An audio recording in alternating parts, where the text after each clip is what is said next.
Hindi ko na gustong sabihin pa ang mga bagay na magpapalungkot sa'yo. Nais ko sanang paliitan ng singsing kapag may oras. Ngunit abala ako kaya hindi ko pa nagagawa. Malambing na sagot niya. Pinakinggan ni Zephyr ang malalambing na salita ni Sarah at ang alon ng dilim sa kanyang puso ay unti-unting nawala. Mahigpit niyang niyakap ang baywang nito at sinabing, "Iniligtas mo ba ang tatay mo at ibabalik mo siya sa Pilipinas?" "Oo." Takot si Sarah na magduda ito, kaya't oo ang tanging sagot na lang niya dito. Sabi ni Zephyr, "Ako nang bahala sa bagay na to. Ipapadala ko siya pabalik sa Pilipinas ngayong gabi." Hindi nakapagsalita si Sarah at sa puntong iyon wala siyang magawa kundi sumang-ayon at maghanap ng paraan upang makabalik sa Pilipinas para iligtas ang kanyang ama. Unti-unti na naman siyang napapagod sa pagiging possessive ni Zephyr. Pakiramdam niya, nais nito siyang patayin ng paunti-unti gamit ang mentalidad. Tumango siya at mahinang sinabing, "Sige, salamat sa tulong mo." "Walang anuman, ikaw ang asawa ko at ang tatay mo ay babalik sa Pilipinas. Kaya't syempre ako nang bahala." Ibinaba ni Zephyr ang kanyang mga mata at tumingin sa babae sa kanyang mga braso. Ang mga labi nito ay pula at nakakaakit. Ibinaba ni Zephyr ang kanyang ulo at hindi napigilan ang paghalik kay Sarah. Hindi tumanggi si Sarah at bumulong lamang. "Maging banayad ka sa akin, wag mo ko masyadong mamarkahan." "Opo." Nang maglaon, naging malumanay na si Zephyr sa paghalik sa kanya. Habang nagiging intense ang kanilang halikan, ang kanilang posisyon ay talagang nagiging awkward. Masyado na silang nagiging mapusok. Namumula ang mga pisngi ni Sarah nang mapagtanto na nasa mahalay na silang posisyon. Pinagmamasdan siya ni Zephyr. Hinahaplos ang kanyang muka at tinatanong siyang, "Namiss mo ba ako kamakailan?" Ayokong sabihin. Sadyang iniwas niya ang muka, parang nahihirapan. Nagustuhan ni Zephyr ang mahiyaing hitsura ni Sarah. Naging mas mainit ang kanyang mga mata at inikot ang muka nito upang tumingin sa kanya. "Sabihin mo sa akin, mahal ko, namiss mo ba ako?" Namumula ang kanyang mga pisngi. Tumingin siya kay Zephyr at mahiyang sumagot ng oo. "Sobrang namiss kita." Ang salitang yon ay nagpasiklab pa ng mas matinding apoy sa mga mata ni Zephyr. Pinisil niya ang baba ni Sarah at tinanong, "Sabihin mo sa asawa mo, miss mo ba ako?" Walang sinabi si Sarah. Labi siyang nahihiya sa gustong marinig ni Zephyr. Dahan-dahang ibinaba ni Zephyr ang kanyang mga daliri sa bewang ng babae. Napahinga ng malalim si Sarah. Hinawakan ang kanyang damit at sinabing, "Bakit kailangan ko pang magsabi ng ganon? Bakit hindi mo nalang sabihin?" Ang mga mata niya ay malabo at ang boses niya ay naging malambot, parang bulak. Ang mga mata ni Zephyr ay kasing lalim ng dagat. Itinaas niya ang baba ni Sarah, saka malambing na sinabing, "Okay asawa ko, namiss kita ng labis." Ang mga pilik mata ni Sarah ay kumurap-kurap at sa sumunod na segundo, muling naghinang ang kanilang mga labi. Inalis ni Zephyr ang kanyang suot na cardigan at ang mainit nitong kamay ay naglakbay sa kanyang balat. Dumadama ito sa bawat sulok niya. Pawis na pawis si Sarah. Sa panunukso sa kanya ng ganito, unti-unting nawala ang kanyang lakas. Makakaasa lang siya sa instinct. Inilagay niya ang kanyang mga kamay sa leeg nito at hinalikan siya ng malabong tingin. Para lang matapos ito ng mabilis. Nang makitang lumulubog ang babae sa kanyang mga bisig, nag-apoy ang mga mata ni Zephyr at hinawakan niya ang baywang nito. Binuhat ni Zephyr si Sarah at sabay na bumagsak sila sa kama. Ang pag-angkin ng lalaki sa kanya ay talagang nakakaubos ng lahat ng kanyang enerhiya. Magkahawak ang kanilang mga palad habang patuloy ang pagbayo ni Zephyr sa kanya. Hindi niya namalayan, madilim na pala. Walang kapaguran si Zephyr. Nakuha siyang angkinin nito ng ilang ulit. Halos lumupaypay na siya sa sobrang pagod. Niyakap siya nito mula sa likuran at doon pa lang siya nakatiyak na nais na rin itong magpahinga. Tumunog ang phone sa bedside table. Binuksan ni Sarah ang kanyang mga mata at nakita ang cellphone ni Zephyr. Nataranta niyang tinawag ang lalaki sa likod niya. "Zephyr, tumutunog ang cellphone mo." Inilagay ni Zephyr ang kanyang muka sa balikat ni Sarah at ang kamay niya ay nanatiling nakayakap sa bewang nito. Ito ay isang napakalakas na possessive na kilos. "Sino ang tumatawag?"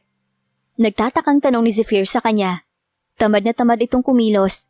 Sumagot si Sarah, "Hindi ko alam, unregistered number eh."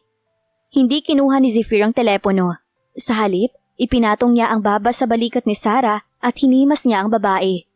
Natusok si Sarah ng bagong tabas na balbas at napasigaw, "Zephyr, masyadong matinik ang balbas sa baba mo." Tumawa si Zephyr ng mahina. Pagkatapos ay binuksan ng mga mata at niyakap siya. Ang maputing katawan ni Sarah ay natatakpan ng mga cherry blossoms. Lahat ng ito ay kanyang mga obra maestra. Labis siyang nasiyahan. Tinitigan niya ito at ngumiti. Aalis ka na ba agad? Oo, nung lumabas ako, nagsinungaling ako sa mga bodyguards at sinabi kong bibili ako ng gamot para sa lola ko at kailangan ko pang bumili ng ilang gamot mamaya. Nilaro-laro ni Sarah ang kanyang ilong. Patuloy pa ring tumutunog ang telepono sa tabi ni Zephyr. Kaya nagtanong na si Sarah, hindi mo ba sasagutin ang telepono? Hindi ko nais sagutin yan.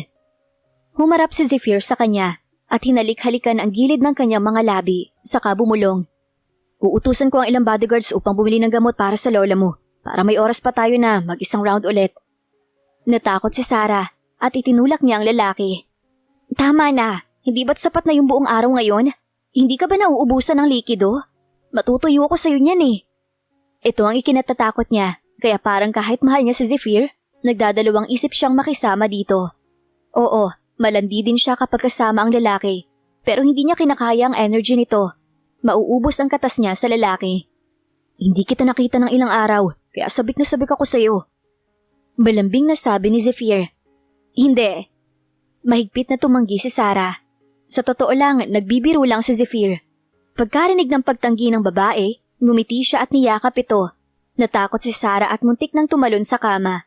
At galit na sinabing, Zephyr, sinabi ko nang hindi. Ayoko. Tumawa si Zephyr ng mabangis. Alam ko, gusto ko lang sana buhatin ka para maligo. Maligo ka na muna. Ipapabili ko kay Mr. Jomer ng gamot mo. Mas mabuti pa nga yun. Hindi na nagpakipot si Sarah at binuhat siya ni Zephyr pababa ng kama. Pagkabangon mula sa kama, may kumatok sa pinto.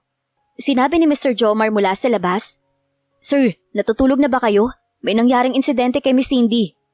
Nagtigilan ang dalawang tao sa loob ng kwarto at tila nakareact. Ang kakaibang numero kanina ay isang distress signal. Naisip ito ni Zephyr, kaya't ang mukha niyang gwapo ay tumigas at kumunot ang kanyang noo. Nahihiya na si Sarah kaya bumaba siya mula sa pagkakabuhat ng lalaki. Ang kanilang mga hubad na katawan ay nagpapanagpong muli. Subalit wala ni isa man ang nabigay ng mali siya doon. Mag-shower ka muna. Utos ni Zephyr sa kanya. Oo. Hindi na nagtanong pa si Sarah at pumasok sa banyo ng masunurin. Gusto niyang marinig ang mga nangyayari sa labas. Ngunit isinara ni Zephyr ang pinto paglabas nito, kaya hindi na siya nakarinig ng anuman. Pagkatapos niyang maligo, si Zephyr ay nakasuot na ng damit at nakatayo sa harap ng French window, parang magpapaalam sa kanya. Nagtanong siya, anong nangyari? Madilim ang mga mata ni Zephyr. Lumapit siya, hinalikan siya at sinabing, kinidnap si Cindy. Tumawag siya sa akin para humingi ng tulong kanina, pero hindi ko nasagot. Kailangan kong umuwi para iligtas siya. Isang usapin ng buhay at kamatayan. Hindi na naglakas loob magtanong pa si Sarah at tumango. Sige, umuwi ka na. Babalikan kita dito matapos kong asikasuhin ang bagay na to. Mag-iingat ka.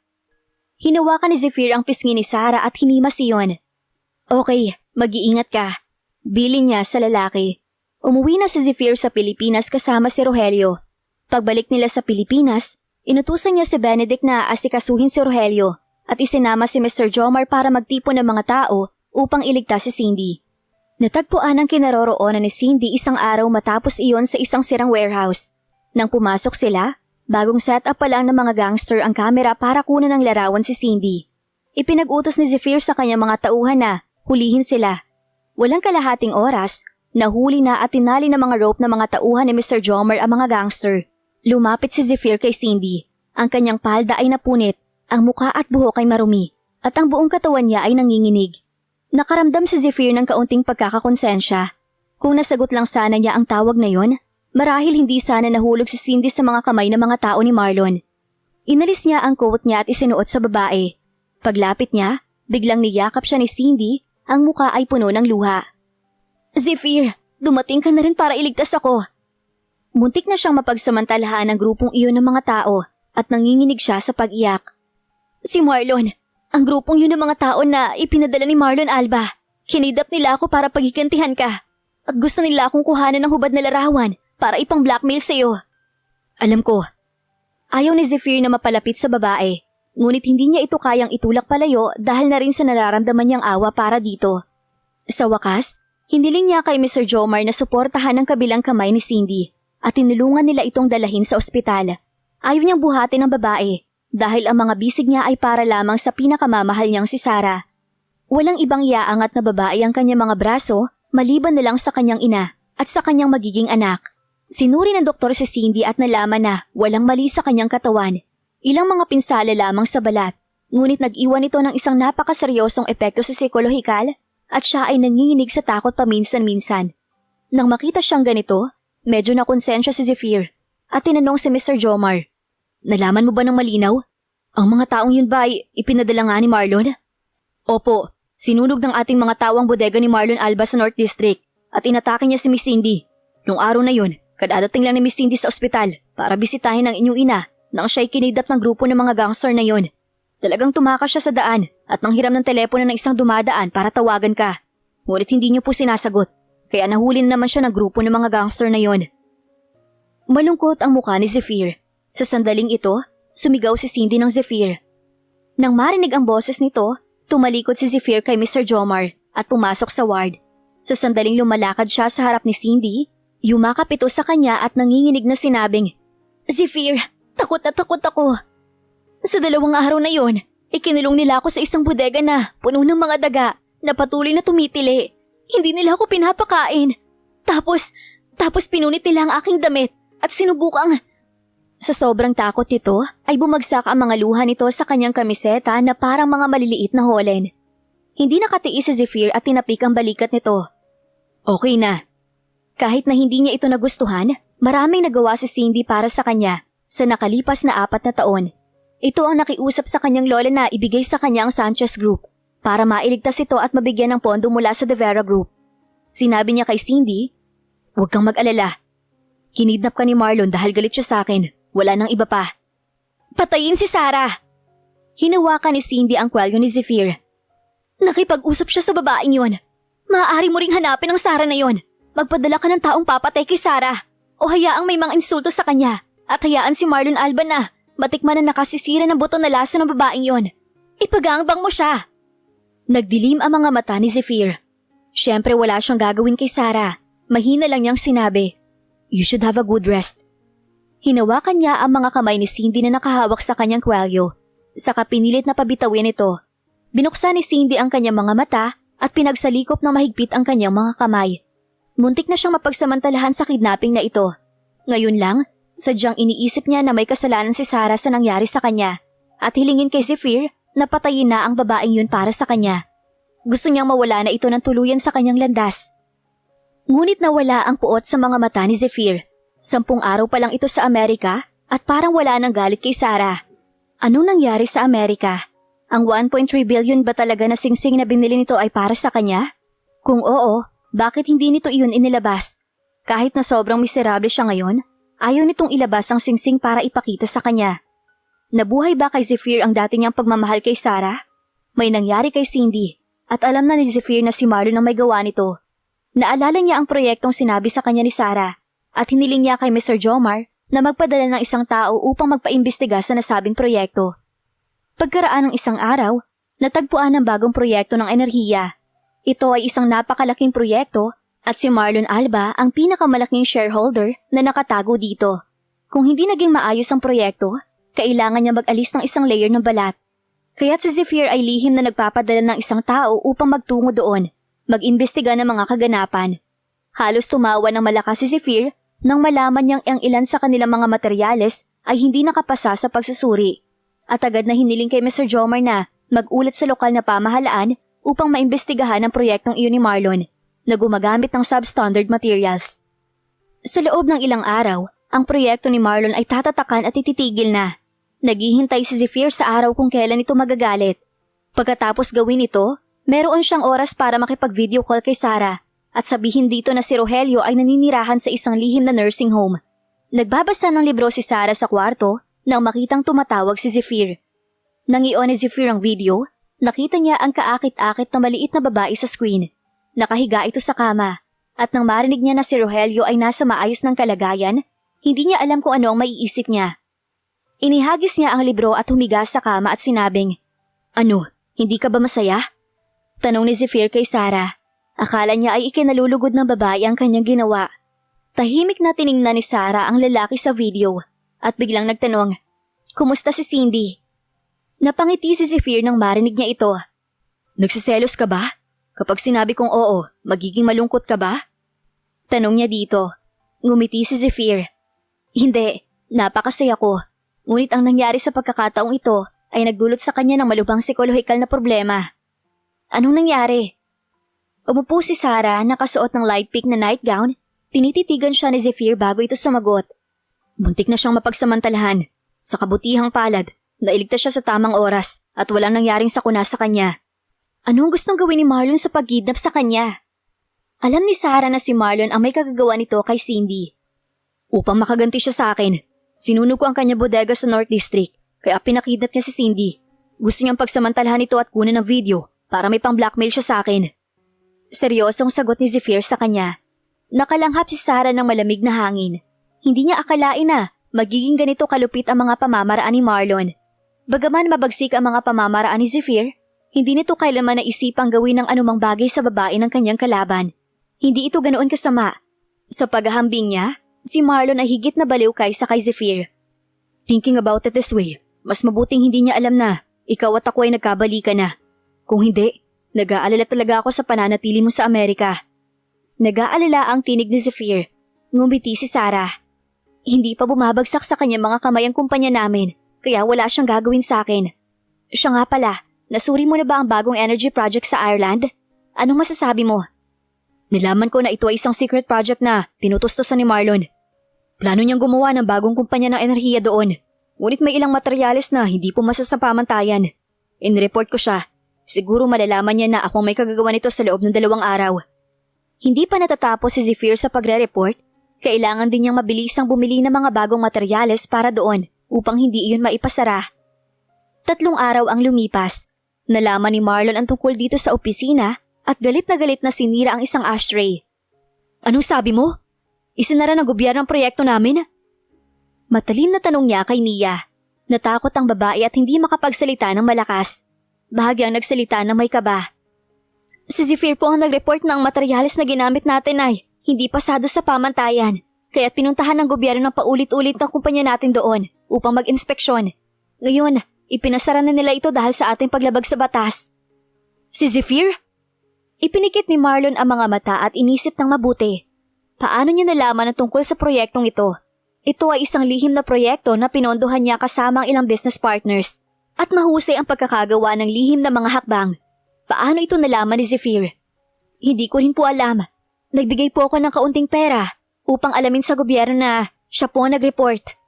Sagot ni Mia. "Kung hindi ko sila binayaran, hindi po natin malalaman na siyang salarin." Madilim ang mga mata ni Marlon. Parang iniisip kung paano na ipagkalat ang usapin. Lihim iyon at silang business partners lang ang nakakaalam. Napaisip si Mia at nagtanong kay Marlon. "Mr. Alba, may isang bagay akong hindi alam kung dapat ko bang sabihin o hindi." "Sabihin mo." Nakasimangot na utos ni Marlon sa kanya. "Yung araw po na lumabas si Miss Loizaga mula sa ospital at pinayagan mo siyang magstay sandali sa bahay, pumunta po ba siya sa study room ng panahong yon?" "It couldn't have been her." Agad na itinanggi ni Marlon na may kinalaman si Sarah doon. Sinabi ni Mia, "Alam ko po na nagtitiwala kayo kay Miss Loizaga. Ngunit kung alamin natin ngayon ang tungkol dito, malilinis din po ang pangalan niya, tama po?" Malalim ang mga mata ni Marlon. Pagkatapos mag-isip ng sandali, inutos niya, "Mag-imbestiga kayo." Agad na nagpunta si Mia kasama ang mga tauhan sa villa ni Marlon. Sinabi ng isang kasambahay kay Mia na noong araw na yun, umakyat siya upang hanapin si Sarah at nakita siyang nakatayo sa harap ng study room. Nanlaki ang mga mata ni Mia nang marinig ito. "Totoo po bang sinasabi ninyo?" "Totoo po," sagot ng kasambahay sa kanya. Biglang tumawa si Mia. Kung si Sarah nga ay nagkanulo kay Marlon, tiyak na hindi na ito pagkakatiwalaan ni President Alba at hindi na ito magugustuhan ng lalaki. Kinuha niya ang surveillance video, saka ito nagmamadaling dinala sa opisina ni Marlon. "President Alba, maiintindihan niyo po ito pagkatapos ninyong mapanood ang surveillance." Mayabang ang pagkakasabi ni Mia. Habang binabaybay ni Marlon ang mga dokumento sa mesa, may seryosong ekspresyon siya at nagtanong, "Sino ang gumawa nito? Mas mabuti po kung makikita niyo mismo." Gusto ni Mia na makita ito ni Marlon ng kanyang sariling mga mata. Para may kutob si Marlon sa pahiwatig ni Mia. Tumitig siya sa surveillance camera ng matagal at saka sinabi kay Mia, "Lumabas ka muna." Pagkatapos lumabas ng babae, binuksan niya ang surveillance footage. Ang footage ng surveillance ay mula sa koridor sa ikalawang palapag ng kanyang villa. Kitang-kita niya na lumabas si Sarah mula sa kwarto at pumasok sa study room. Nagbago ang ekspresyon ni Marlon at agad niyang pinatay ang surveillance footage at binuksan ang study surveillance sa kanyang computer. Bilang pag-iingat, nilagyan niya ng surveillance ang kanyang study room at nakaharap ito sa lokasyon ng safe. Nakita niya sa screen na naglakad si Sarah patungo sa safe at tinangkang buksan ito gamit ang ilang password. Sinubukan niyang i-enter ang password ng ilang beses, ngunit mali ito. Nakatitig siya ng matagal. Pagkatapos ay umalis ng dismayado. Bago umalis, kumuha siya ng isang copybook mula sa mesa. Siya nga, sa sandaling iyon, parang bumagsak ang dugo ni Marlon mula ulo hanggang paa at naramdaman niyang nagyelo ang buong katawan niya. Kinuha niya ang kanyang mobile phone at tinawagan si Sarah. "Nasaan ka?" Sumagot ito. "Nasa labas ako, mamimili ng damit." "Umuwi ka na, pupuntahan kita." Wika ni Marlon. "Pero hindi ko pa po nabibili ang gusto ko." "Umuwi ka na." Utos niya na hindi pwedeng pagtanggihan at pinatay na niya ang telepono. Ibinaba ni Sarah ang telepono. Kinuha ang ipinapabalot niyang relo. Lumabas ng tindahan saka naglakad patungo sa kanyang kotse. Pagkalabas niya ng sikat na tindahan, nakatanggap siya ng isang mensahe. Huminto ng bahagya si Sarah, ngunit nagpatuloy siya sa paglakad at sumakay sa kanyang sasakyan. Pagdating niya sa bahay, nandoon na si Marlon at kausap ang kanyang lola sa ikalawang palapag. Si Milagros ay may puting bandage na nakatakip sa kanyang mga mata. Ngumiti siya nang marinig ang tunog ng mataas na takong. "Nandiyan na si Sarah?" "Opo." Sinenyas ni Marlon si Sarah. Hawak nito ang ilang bags ng mga sikat na brand. Tila masaya sa pamimili. "Lola, Kuya Marlon." Binati ni Sarah ang dalawa. Nagmumukhang seryoso si Marlon at sinabihan si Milagros na magpahinga na. Bumaba na siya upang makausap si Sarah sa sala. Ibinaba ni Sarah ang mga bag at nagsalita ng may ngiti. "Ang pagsha-shopping buong araw ay nakakapagod. Ano mga binili mo?" Tanong ni Marlon habang nakatingin ito sa kanya. Ngumiti si Sarah at sinabing, "Hindi ba't magpapakasal na tayo? Bumili ako ng ilang bagay para sa'yo."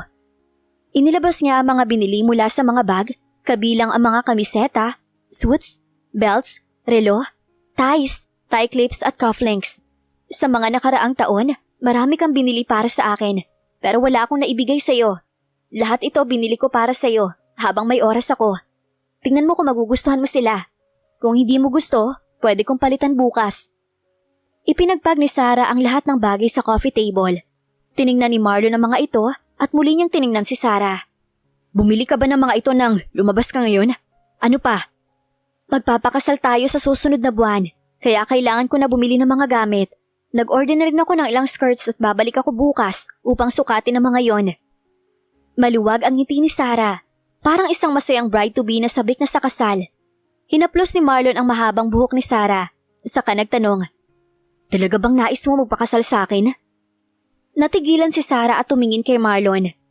"Kuya Marlon, bakit mo naman natanong yan? Ayaw mo na bang magpakasal sa akin?" Malalim ang tingin ni Marlon kay Sarah habang patuloy niyang hinahaplos ang mahabang buhok ng babae. Ang kanyang boses ay malamig, parang may tinik. "Kung gusto mo kong pakasalan, bakit mo ko ipinagkanulo?" "Ipinagkanulo kita?" Nanlaki ang mga mata ni Sarah. "Kuya Marlon, anong ibig mong sabihin?" "May proyekto ako para sa bagong enerhiya sa Ireland at ilang lote sa paligid nito ang binili ni Zephyr sa mataas na halaga. Napaka-coincidental, hindi ba?" "Anong ibig sabihin mo dito?" Nanigas ang katawan ni Sarah at tumingin siya kay Marlon na puno ng takot ang mga mata. "Alam mo na, naglagay ako ng surveillance sa study ko at nakita kita na paikot-ikot sa harap ng aking safe habang ilang beses mo sinusubukan ng password. Sarah, bakit mo to ginawa?" Nanginig ang mga mata niya at matapos ang mahabang katahimikan, humingi siya ng tawad. "Patawad, Kuya Marlon. Oo, ginawa ko yon." Namula ang mga mata ni Marlon, puno ng kawalang paniwala. "Bakit mo to ginawa? Hindi ba ako naging mabuti sa'yo?" "Mabuti? Naging mabuti ba ito sa kanya? Pinlano nito sa loob ng ilang taon. Ginamit siya? Naging mabuti ito? Ginamit ba siya para saktan si Zephyr? Ginamit ba siya para makuha ang kontrol sa kumpanya ng lola niya?" Siyempre ang lahat ng ito ay nasa isip lang ni Sarah. Hindi niya ipinahalata ang mga saloobin niya. Sa halip, malungkot niyang sinabing, "Naalala mo ba ang huling beses na dinukot ako ni Zephyr?" Tinitigan ni Marlon si Sarah.